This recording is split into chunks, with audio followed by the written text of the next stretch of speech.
Guys welcome back to my channel. അപ്പോൾ അടുത്തായിട്ടാണ് വന്നിട്ട് വാഴക്കൂമ്പ് തോരനായിട്ട് ഉണ്ടാകും. അതിന് വേണ്ടി നമ്മൾ വാഴക്കൂമ്പിനെ അരിഞ്ഞ് കഴുകി സെറ്റാക്കി വെച്ചിട്ടുണ്ട് കേട്ടോ. അപ്പോൾ നമുക്ക് നേരെ ഇനി എങ്ങനെ നോക്കാം കേട്ടോ. അപ്പോൾ നേരെ ഒരു പാൻ എടുത്ത് വയ്ക്കുക. അതിൽ നമ്മൾ ഓയിൽ ആഡ് ചെയ്ത് കൊടുക്കുക, കടുക് പൊട്ടിക്കുക. കടുക് പൊട്ടിയതിന് ശേഷം നമ്മൾ കറിവേപ്പിലയും വറ്റൽമുളകും ആഡ് ചെയ്ത് കൊടുക്കുക. എന്നിട്ട് നമ്മൾ ഉഴുന്നും പരിപ്പില്ലേ അതും കൂടെ ആഡ് ചെയ്ത് കൊടുത്ത് നന്നായിട്ട് മിക്സ് ചെയ്യുക. അപ്പോഴേക്കും കളർ ചേഞ്ച് ആകുമ്പോഴേക്കും അരിഞ്ഞ് വെച്ചിരിക്കുന്ന വാഴക്കൂമ്പ് നമുക്കിതിലോട്ട് ഇട്ട് കൊടുക്കാം കേട്ടോ. എന്നിട്ട് കുറച്ച് ഉപ്പും കൂടെ ആഡ് ചെയ്തെടുത്ത് നന്നായിട്ട് മിക്സ് ചെയ്ത് കൊടുക്കാം. മിക്സ് ചെയ്ത് ഒന്ന് ജസ്റ്റ് കളർ ചേഞ്ച് ആകുമ്പോഴേക്കും നമുക്കൊരു 10 മിനിറ്റ് അടച്ചു വെച്ച് വേവിക്കാം കേട്ടോ.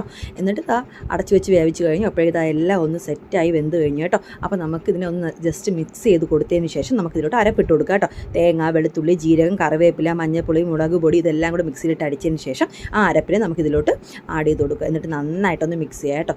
ഇത് ഭയങ്കര ഹെൽത്തിയാണ്, അതേപോലെ ടേസ്റ്റിയാണ് കേട്ടോ. അപ്പോൾ നിങ്ങളെ വീട്ടിൽ ഇതുണ്ടെങ്കിൽ ട്രൈ ചെയ്ത് നോക്കണം. അപ്പോൾ നിങ്ങളെയൊക്കെ നാട്ടിൽ ഈ വാഴക്കൂമ്പിനെ എന്താ പറയുന്നതെന്ന് കമൻറ്റ് ചെയ്യണം കേട്ടോ. അപ്പോൾ ടാറ്റ ബേബി, സീ യു.